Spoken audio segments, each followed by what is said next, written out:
In Shakespeare's Othello, there is a lot of trickery. You might say it is a tricky play. And the main schemester behind it all is Iago. Iago exploits people's insecurities, fears, and desires. Iago is motivated by his own flaws. He is very bitter at Othello after being passed over for promotion, and also suspects him of sleeping with his wife.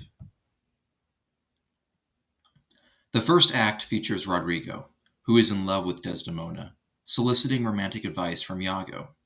He gives Iago jewelry and coins to give to Desdemona on his behalf, but Iago pockets all of it without his knowledge. Iago convinces Roderigo that success is just around the corner, saying, quote, "She must chance for youth when she is sated with his body being Othello's body. She will find the error of her choice. Therefore, put money in thy purse." Throughout the play, Iago insists that he has a plan that will get Roderigo the girl, and Roderigo always abides. And this is especially lucrative for Iago because Roderigo is rich, gullible, and thirsty as hell.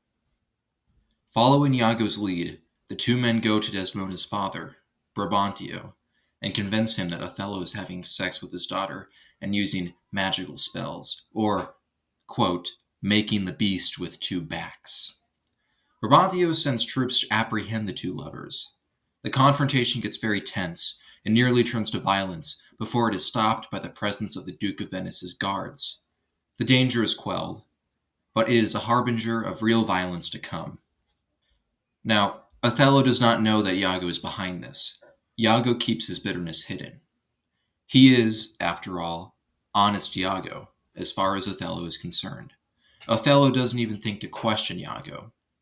And Iago takes advantage of this, making Othello further believe that Desdemona had been having an affair with Cassio. Iago does this by stealing Desdemona's handkerchief and giving it to Cassio, using his wife, Emilia, as a go-between. Because of this, Othello truly believes Desdemona is being unfaithful to him, and this manipulation eventually leads to their demise. Iago manipulates Cassio by having knowledge of his vulnerability of how he acts when he drinks. Iago uses this vulnerability to get Cassio mouthy, and also get him fired from his position. Then, he encourages Cassio to get his position back by talking to Desdemona. Although this seems rather innocent on face value, it is secretly a very devious plan to make Cassio look bad in front of Othello. This is the danger of Iago's trickery, because even when his advice seems to do the most good, he is actually doing the most harm to other characters. And in this case, Cassio looks even more suspicious to Othello. Othello is perhaps the hardest of these men to fool, but Iago manages it in a matter of days. He convinces Othello that his wife is cheating with no physical evidence. A matter of mutterings about Cassio saying her name in his sleep, a planted handkerchief, and a conversation about a completely different woman, and Othello is on board. He makes a blood compact with Iago and promises to kill both Cassio and Desdemona. These manipulations by Iago show the theme of danger of deception and misunderstanding. With Iago's manipulation and deception of Othello, Roderigo, and Cassio throughout the play, it results in the deaths of Othello, Desdemona, and Roderigo.